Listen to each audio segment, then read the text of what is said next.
Ever blinked and suddenly the whole day's gone? You know that feeling, right? Well, today we're counting down 10 games that will absolutely eat up your time. Seriously, these aren't your casual 5-minute distractions. We're talking about games that'll have you saying, just one more, until the sun comes up. So get comfy, maybe grab a snack, and let's jump into the time warp. Red Dead Redemption 2? Think about it. You boot up the game and right away, you're not just thrown into some linear story. You're in this sprawling, open world that feels absolutely alive. Every little detail, from the way the NPCs go about their day to the random animal encounters, just pulls you in deeper. You could literally spend hours just wandering around, hunting for that perfect pelt, discovering hidden trails, or just soaking in the atmosphere. It's the kind of game where getting lost is half the fun. It's nice to give something instead of just begging. And the story? It's not a sprint, it's a marathon. It unfolds deliberately, letting you really get to know Arthur Morgan and the rest of the Vanderlyn gang. You're not just completing missions, you're living alongside these characters, experiencing their triumphs and their struggles. You build connections with them, and you genuinely care about what happens. That kind of emotional investment just makes you want to spend more time with them, see their stories through to the end, no matter how long it takes. But it's all the other stuff that really makes the hours melt away. You could be planning a big heist with the gang, then suddenly get distracted by a fishing spot that looks too good to pass up. Or maybe you stumble upon a mysterious stranger with a side quest that sounds intriguing. Before you know it, you've spent 2 hours just chasing down leads and getting caught up in some random adventure that has nothing to do with the main story. And let's not forget the sheer amount of things to do. You can play poker in a smoky saloon, go bounty hunting, try your hand at five-finger fillet if you're brave, explore abandoned mines, find hidden treasure maps, the list goes on and on. Each of these activities, while seemingly small on their own, adds to the overall richness of the world and gives you another reason to keep playing. Then there's the whole aspect of just living in the game. You need to take care of your horse, maintain your weapons, and even manage your camp supplies. These little details, while not always the most exciting, contribute to that feeling of immersion and make you feel like you're actually part of this world. So yeah, Red Dead Redemption 2 isn't just a game you play, it's a world you inhabit. It's a slow burn experience that rewards patience and curiosity, and it's packed with so much to see and do that you can easily lose hundreds of hours without even realizing it. It's a masterpiece of world building and storytelling that will absolutely steal your time in the best possible way.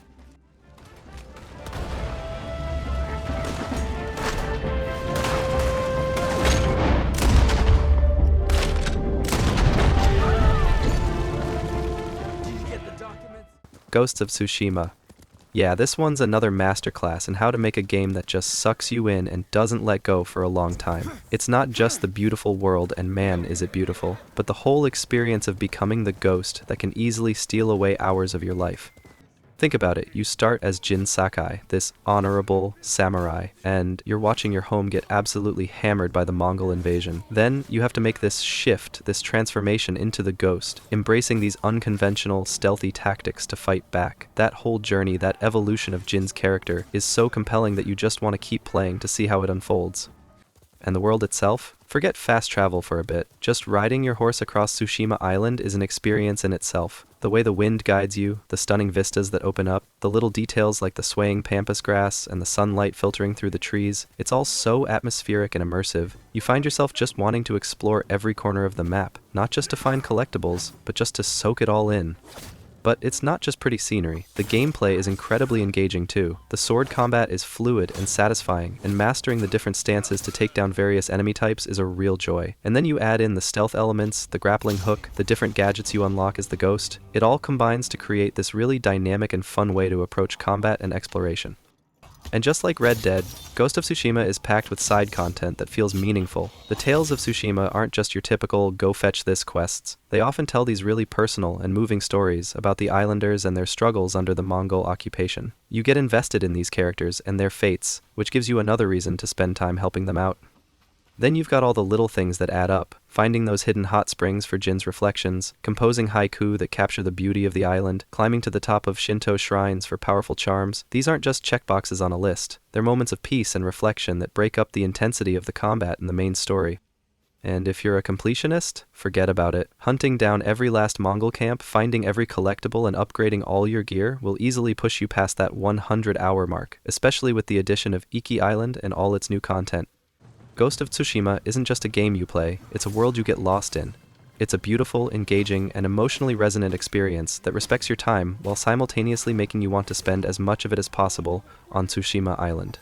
It's a true time thief, and a gorgeous one at that. Horizon Zero Dawn? This game has some serious time-stealing potential. You're thrown into this fascinating post-apocalyptic world where humanity has regressed into tribes, and the land is roamed by these incredible, terrifying machines. The mystery of what happened to the old world and why these machines exist is such a compelling hook that you just want to keep playing to uncover all the secrets. What makes Horizon Zero Dawn so good at devouring your hours? Well, the open world is just begging to be explored. It's not just vast, but it's also incredibly beautiful and diverse, from lush forests to snowy mountains and arid deserts. There's always something interesting to see over the next ridge, whether it's a new type of machine, a hidden ruin from the old world, or a desperate survivor who needs Aloy's help. And speaking of Aloy, she's a fantastic protagonist. Her quest to uncover her origins and the mysteries of this world is really captivating. The main storyline is probably going to take you around 25-30 hours, but that's just the main thread in a much larger tapestry. The side quests in Horizon Zero Dawn are surprisingly engaging. They're not just simple fetch quests, they often involve interesting characters and offer more insight into the different tribes and the lore of the world. Completing these can easily add another 20-30 hours to your playtime. Then, there's the thrill of hunting the machines. Each type of machine has its own unique behaviors, strengths, and weaknesses. Figuring out the best way to take them down, whether it's through stealth, traps, or targeting specific components with your bow, is a really rewarding gameplay loop. And there are so many different types of machines to encounter, from the nimble watchers to the massive thunderjaws. Exploring the cauldrons, these underground facilities where the machines are created, offers challenging platforming and combat encounters, and rewards you with new machine overrides, which can change how you approach combat in the open world. And if you're a completionist, oh boy, there's a lot to keep you busy. Tracking down all the collectibles like vantage points, metal flowers, and ancient vessels, completing all the hunting grounds challenges, and clearing out all the bandit camps can easily push your playtime into the 60-80 plus hour range. And that's not even including the Frozen Wilds DLC, which adds a whole new area to explore, new machines to fight, and a compelling new storyline that can add another 10-15 hours. Spider-Man 2. Swinging through the incredibly detailed recreation of New York City as both Peter Parker and Miles Morales is an absolute blast, and yeah, you can definitely lose a good chunk of time just soaring between skyscrapers and getting caught up in all the superhero action. What makes Spider-Man 2 a potential time thief? Well, for starters, the traversal is just so damn fun. The web-swinging mechanics are buttery smooth, and with the new web wings you can glide across the city at incredible speeds. Just zipping around Manhattan and exploring all the different boroughs is a joy in itself, and you can easily spend hours just doing that. The main story is a compelling one, juggling the personal lives of Peter and Miles with the threat of Kraven the Hunter and the terrifying symbiote. It's a narrative that really grabs you and makes you want to see how it all unfolds. You're probably looking at around 15-20 hours for the main story, but that's just the beginning. The open world of Spider-Man 2 is packed with side activities and collectibles. You've got FNSM requests that offer little snapshots into the lives of New Yorkers, photo opportunities to capture iconic landmarks, spider bots to track down, and various challenges that test your combat and traversal skills. Completing all of these can easily add another 15-20 hours to your playtime. Then there are the character-specific side missions. Playing as both Peter and Miles offers unique storylines and challenges that delve deeper into their individual journeys and relationships. These missions are often really well written and add a lot of emotional depth to the game. And let's not forget the upgrades. Unlocking new gadgets, suit mods, and combat abilities for both Spider-Men is a significant part of the progression. Experimenting with different loadouts and mastering their various skills can keep you engaged for a long time. If you're a completionist aiming for that platinum trophy or 100% completion, you're probably looking at around 30-40 hours, maybe a bit more if you really take your time to explore every nook and cranny of the city and enjoy the web swinging. While it might not be in the same 100+ hour territory as some of the other behemoths we've mentioned, Spider-Man 2 is so much fun to play and its world is so engaging that you can easily lose a significant chunk of your weekend, and maybe a few weeknights, to it. Black Myth Wukong. I've been exploring every inch of its breathtaking world, I've been getting my butt handed to me by its incredible bosses, and I've been absolutely lost in the magic of Black Myth Wukong. And let me tell you right now, if you're looking for a game that will steal your entire weekend, and probably a good chunk of the following week, this is it. From the second you boot this thing up, you are transported. The visuals? Forget what you've seen in trailers. Playing it is a whole other level. I've literally just stopped mid-combat sometimes to just pan the camera around and take in the sheer artistry of the environments. The way the light filters through the leaves, the detail on the enemy designs, it's insane. My screenshot folder is already overflowing. And the combat? Man, where do I even start? It's got that satisfying weight and precision that makes every victory feel earned. Trust me, you'll be dying. A lot. But it never feels unfair. You learn the enemy patterns, you master the Destined One's staff techniques, and let me tell you, there are so many to learn, and when you finally nail that perfect parry or unleash a devastating transformation, you're gaming bliss. I've spent hours just in combat encounters trying out different approaches and feeling like a total badass when it finally clicks. Speaking of transformations, these aren't just cosmetic, folks. They completely change how you play. Need to be quick and agile? Shift into a smaller form. Facing a crowd? Unleash something massive and powerful. I've had so much fun experimenting with these. Finding the right transformation for the right situation, it adds a whole layer of strategy to every fight. The bosses? Oh my god, the bosses. Each one feels like a mini event. They're huge, they're intimidating, and they have attack patterns that will test your reflexes and your patience. I've definitely had a few rage quit then immediately reload moments with some of these guys, but that feeling of finally taking one down after multiple attempts, it's addictive. You feel like you've actually accomplished something. And the story, the world, it's all so rich. Even if you're not a Journey to the West expert, I wasn't going in. The way they tell this story, the characters you meet, the lore you uncover, it's all so engaging. I've found myself actually wanting to learn more about the mythology behind it all. Mass Effect series. Alright, let's talk about the Mass Effect series. And when I say series, especially if you're diving into the Legendary Edition, you're not just looking at one game, you're staring down the barrel of a commitment. This isn't a weekend fling, this is a potentially months-long, emotionally charged space opera that will absolutely steal hours, no, days of your life, and you'll probably thank it for it. Man, the Mass Effect trilogy, where do I even begin? I remember picking up the first game way back when, and I had no idea I was about to embark on one of the most immersive and unforgettable journeys in gaming history. And with the Legendary Edition, bringing all 3 games together with enhanced visuals and quality of life improvements, forget about it. Your free time is officially in danger. What makes Mass Effect such a time thief? It's the world, man. BioWare crafted this incredibly rich and detailed galaxy filled with fascinating alien races, complex political dynamics, and a history that feels deep and lived in. From the moment you step onto the Citadel, you're just bombarded with lore and intrigue. You want to talk to everyone, read every codex entry, just soak up all the world building. That alone can add hours to your playtime. Then there's Commander Shepard. You are Shepard, and the choices you make, the relationships you build with your crew, they genuinely matter. This isn't a game where you just go through the motions. You'll find yourself agonizing over decisions, forming deep bonds with your squad mates, shout out to Garrus and Tally, you know who you are, and getting completely invested in their personal stories. I've spent hours just wandering the Normandy, having conversations, and learning more about these characters. It's like they become your virtual family. And the story? Epic doesn't even begin to cover it. The overarching threat of the Reapers, the desperate fight to unite the galaxy, and the personal stakes for Shepard and the crew. It's a roller coaster of emotions and intense moments. You'll be on the edge of your seat during the big set pieces, and you'll probably shed a tear or two during the quieter, more character-driven moments. Trust me, I've been there.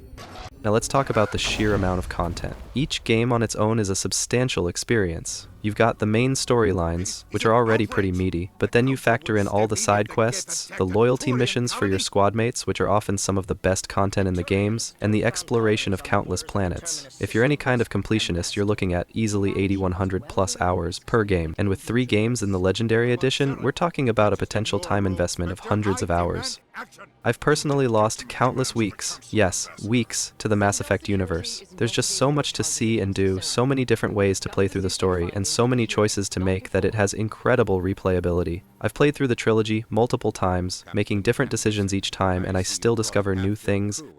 So yeah, the Mass Effect series, especially in the Legendary Edition package, is a colossal time sink, but it's the kind of time sink that's absolutely worth it. You're not just playing games, you're embarking on an epic journey, forging unforgettable relationships and shaping the fate of the galaxy. Just be prepared to say goodbye to your social life for a while. Trust me, the Milky Way needs you, Commander.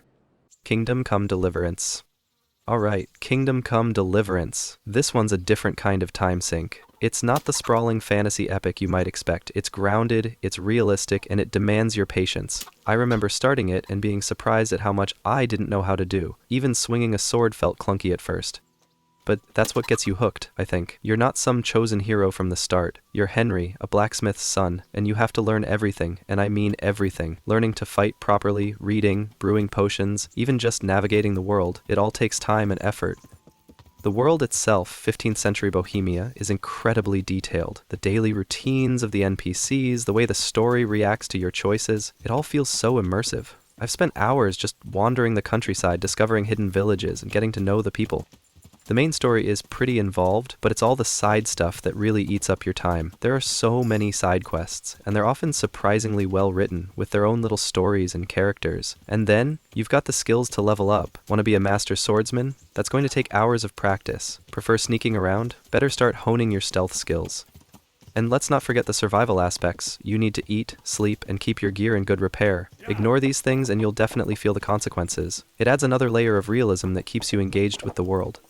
I've easily sunk over 100 hours into Kingdom Come. It's not a game you rush through. It rewards taking your time, exploring, and really immersing yourself in its historical setting. It can be challenging and sometimes even frustrating, but the sense of accomplishment you get from mastering its systems and seeing Henry grow is incredibly rewarding. It's a time sink, for sure, but it's a deeply engaging one if you're looking for something different. Batman Arkham Knight. Alright, Batman Arkham Knight. Cruising around Gotham in the Batmobile for the first time? Yeah, that eats up hours on its own. Just tearing through the streets and feeling like the actual Batman is a blast. The main story is solid, but it's all the extra stuff that really makes the time vanish. You've got the most wanted missions, going after villains like Penguin, Two-Face, Harley Quinn. Those can keep you busy for a good while. And then, there's the Riddler. Oh man, the Riddler trophies and challenges. There are hundreds of them scattered all over Gotham. If you're a completionist trying to find them all and solve his puzzles, you can easily sink dozens of hours into that alone. Some of those riddles are seriously head-scratchers. Beyond the big villains and the Riddler, there are also all the militia activities, taking down watchtowers, APCs, defusing bombs. Liberating Gotham piece by piece can be surprisingly addictive, even if some of it feels a bit repetitive. I've definitely lost a good chunk of time just gliding around the city, looking for collectibles and getting into random street brawls. And if you factor in the DLC story packs and challenge maps, you can easily push your playtime way up there. Yeah, Arkham Knight gives you a massive Gotham to play in, a compelling narrative, and a ton of side content to keep you occupied. If you're looking to feel like the Batman for a long haul, this one will definitely steal a good chunk of your time. Yakuza Like a Dragon 7.